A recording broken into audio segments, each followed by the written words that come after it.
Audio Jungle.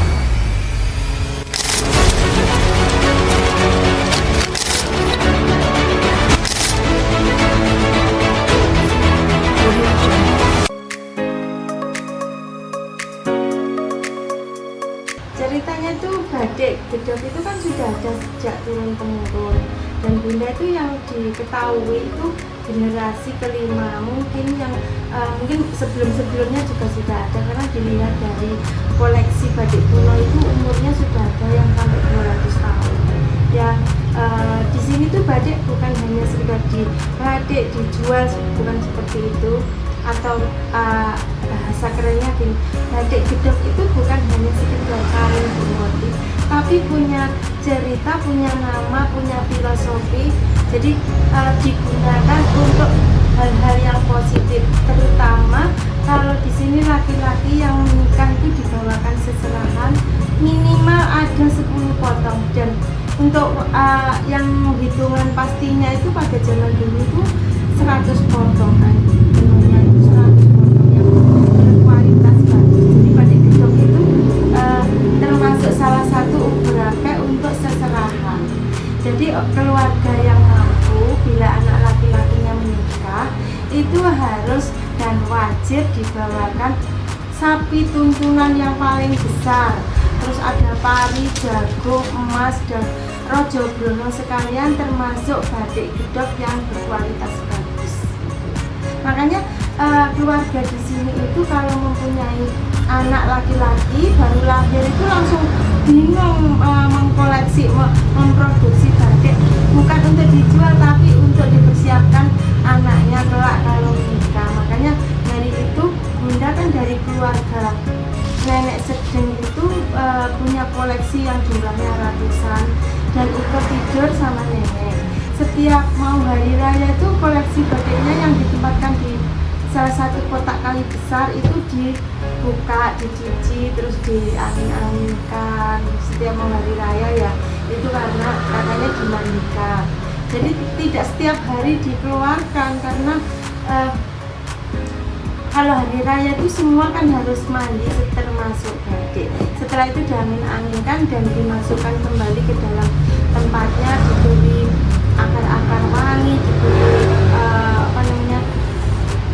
obat, ya mungkin obat, tapi dari alami, dari akar kayu, dari merica hitam, seperti itu dimasukkan ke dalam kotak supaya tidak dimakan lagi.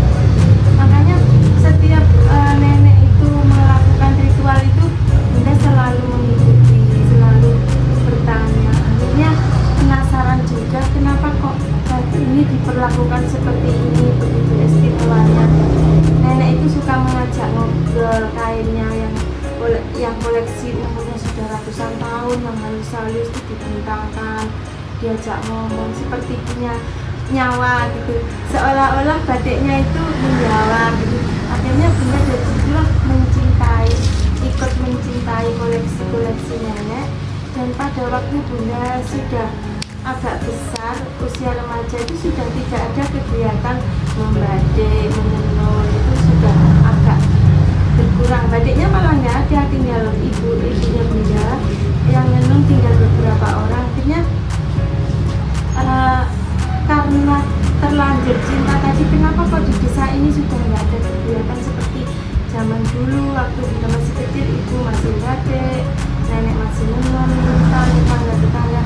Pada tahun 1993 akhirnya Bunda mendirikan sanggar. Pada waktu itu mengumpulkan anak-anak termasuk Desa Puter, Dongrejo, kelas 2, kelas 3 dikumpulkan, diajak ke sini, diajarin batik, dan semua biaya untuk pelatihan itu Bunda yang nanggung, sampai menjual rumah warisan. Dirikan sanggarnya itu di tahun 1993, sampai bertahun-tahun itu cuma mendirikan sanggar, ngajari, dan tidak ada pemasukan. Akhirnya sampai pada tahun 2009 baru ada perhatian dari pemerintah.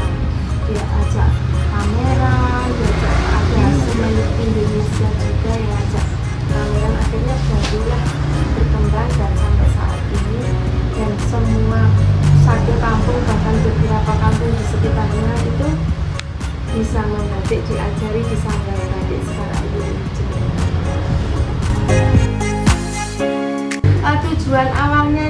hanya melestarikan ya, tapi pada akhirnya menjadi sebuah usaha yang akhirnya nanti akan membuka peluang pekerjaan kepada orang-orang di sekitar ini.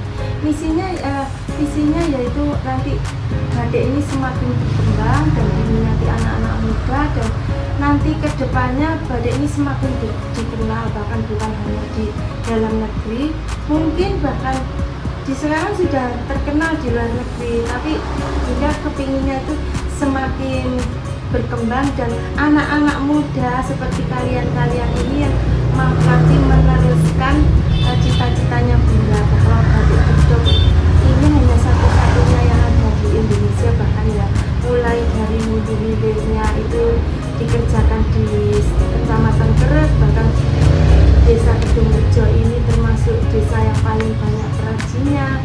Nah, ini semakin anak-anak ini kalau bisa Bunda ingin ikut melestarikan dan ikut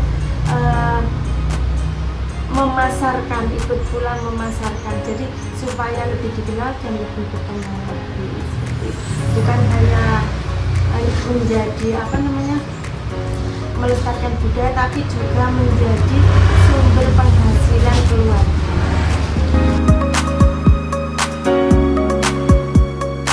Warga berterima kasih pada Bunda karena dulu kan sering panggilan paceklik seperti kekurangan pangan, karena di desa ini perempuan tidak ada yang nganggur, bahkan laki-laki kalau sudah tua itu nganggur, tapi perempuan sampai umurnya uzur sampai sepuh itu masih buka, masih menul gitu. Jadi secara otomatis akan membantu perekonomian keluarga, dan bahkan koleksi-koleksi para wanita di sini yang koleksinya batiknya itu semakin banyak, itu menjadi menjadi simbol status sosial mereka.